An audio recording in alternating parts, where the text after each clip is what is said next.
amigo. Come on! Come on! Come on! Come on!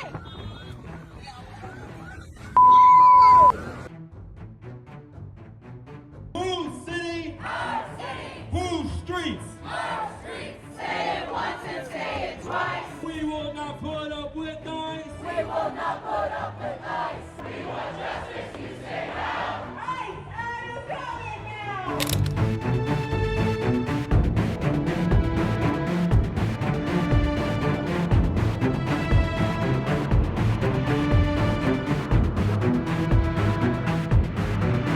Federal immigration agents launched a major enforcement operation in Charlotte this weekend. The Department of Homeland Security confirmed the start of operation dubbed Charlotte's Web, targeting undocumented immigrants in the region.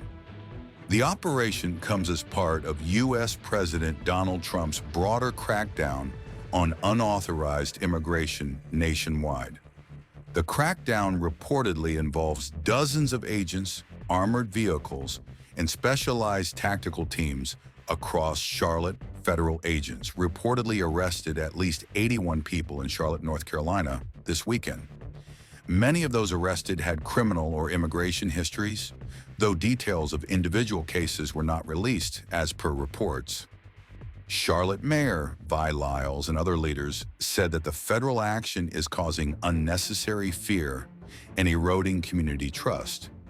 Governor Josh Stein criticized what he called aggressive and uncoordinated federal tactics that risk public safety instead of enhancing it. He described agents wearing paramilitary gear, moving in unmarked vehicles, and stopping individuals based solely on appearance. DHS argues the operation was necessary because local agencies declined nearly 1,400 federal detainer request. Activists in Charlotte, North Carolina, took to the streets to protest federal authorities' conducted raids. Protesters and immigration rights groups denounced the Trump administration's aggressive enforcement strategy, accusing federal agents of racial profiling and targeting people indiscriminately in heavily policed neighborhoods. Hey, they chasing amigo. Come on! Come on! Come on! Come on!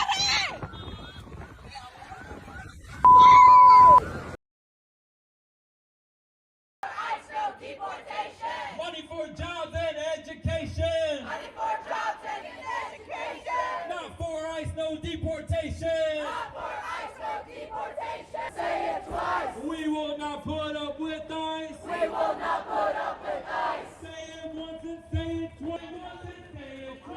Say it once and say it twice. We will not put up with ICE. We will not put up. Welcome here. Say it loud and say it clear. Say it loud. Who got the power? We got the power. Who got the power? 1, 2, 3, 4. ICE detention no more. ICE detention no. Our city. Whose city? Our city. Whose streets? Our streets. Whose streets? Our streets. Whose city? Foreign occupation. Money for jobs and education. Money for jobs and education. Up in strike. If the billionaires keep funding ICE, Billionaires keep funding ICE. immigrants. We want justice, you say now. ICE, are you coming now? ICE got us. Members of the committee, thank you for allowing me to speak today. My name is Mia Alderman. I'm the grandmother of Mary Collins. Mary Collins. Mary was sadistically tortured. She was tortured. She was brutally murdered in Charlotte, North Carolina in 2020. This is 2025 and a half. Mary was only 20 years old when her life was taken in the most horrific way imaginable. She was bludgeoned in the head. She was stabbed over 130 times. Mary was then bled out in a bathtub. All of Mary's blood went down into the Charlotte sewer system. Mary was then wrapped in plastic and hidden inside a mattress, while myself and my family and then members of the community tried to get to Mary. I myself was inside the apartment yelling Mary's name.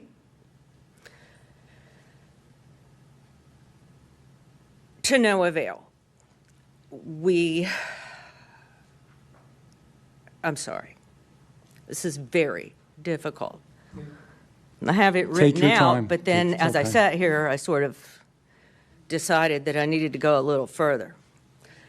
Our family's now endured more than 5 years of waiting, and still her case has not gone to trial. 5 years is not justice. 5 years is torment. Every day of delay deepens the wound for our family and makes a mockery of accountability.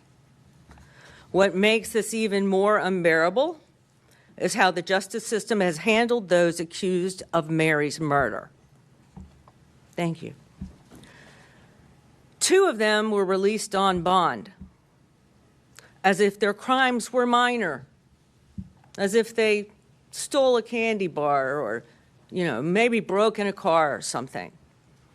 One in particular, her name is America Ray Deal. She remains free on bond today, despite repeated violations of her curfew and ankle monitor conditions. She has faced little to no consequence. We know she has broken curfew, left her home, pushed the boundaries of the very system meant to contain her. She basically thumbs her nose at it, which you can see for yourself on the photos that she posted on social media. They've now been taken down, but we have copies. Nothing's been done. How can someone accused of such cruelty walk free while we, Mary's family, serve a life sentence of grief? The failures did not begin in the courtroom. They began when Mary was killed. For days, family, friends, and the community pleaded for help.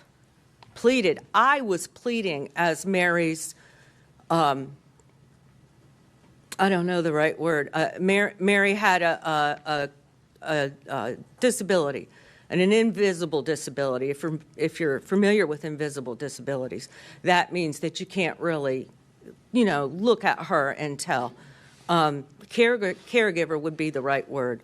The police department and the detective would not comprehend what I was saying about Mary and how these people had her and they were hurting her, and I needed to get to her.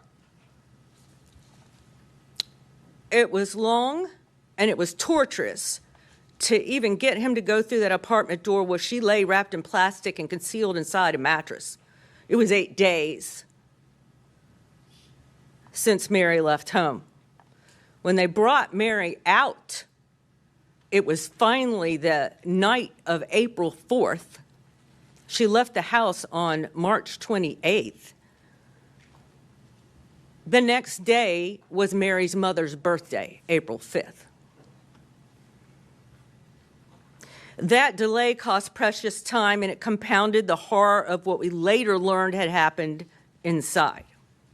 I cannot speak everything that happened to Mary, because if I try to speak what happened to Mary, I will no longer be able to sit or stand. So you're going to have to use your imagination on that part. Justice delayed is justice denied, and time is stealing our justice.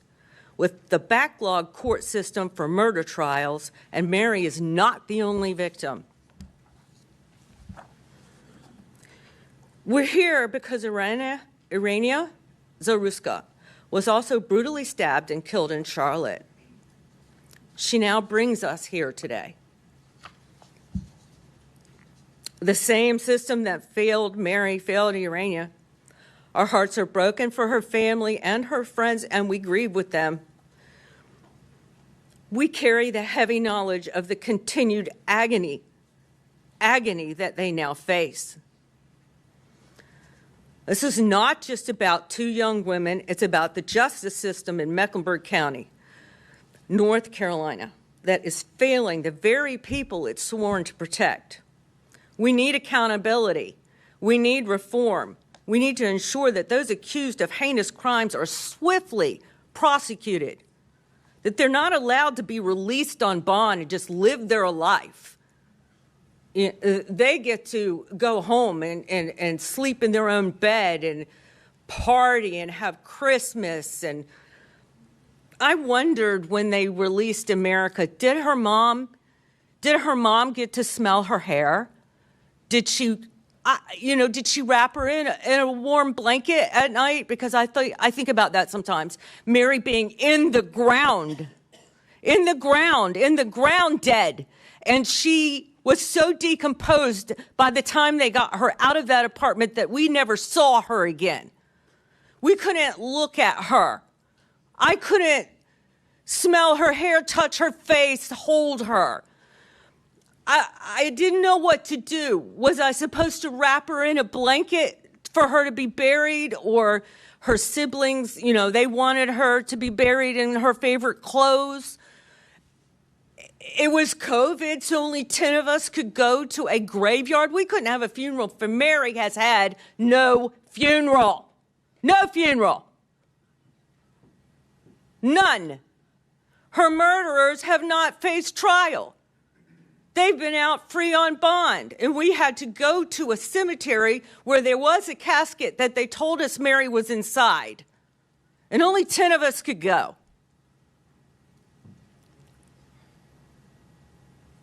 They shouldn't be allowed to be released on bond conditions where they violate the conditions of their release again and again without consequence, which is what America Deal has done.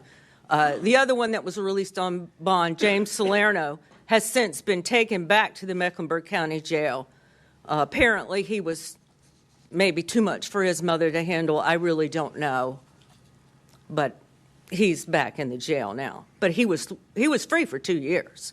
And America has only spent a year in jail. So she's been free for 4.5 years. And she continues to violate. And we've contacted the DA's office. We don't know if the judges know that she's violated, but she should not be just free. She never should have gotten the bond in the first place. Mary was my granddaughter. Mary was my granddaughter. I'm sorry. Okay, I'm almost finished. She was a daughter, sister, family member, and friend. She was vulnerable. She was also full of life and trust, especially trust. That was betrayed, and her murderers exploited her trust. Our family has lived in anguish for more than half a decade. While those responsible have still not faced a jury, I sit before you today for Mary and for every family who has lost someone to violence and then has been failed again and again by the system that should deliver justice. I ask you to see Mary not as another case number, but as a voice calling out for change. Thank you for hearing me and for recognizing the urgency of justice that has been denied for too long.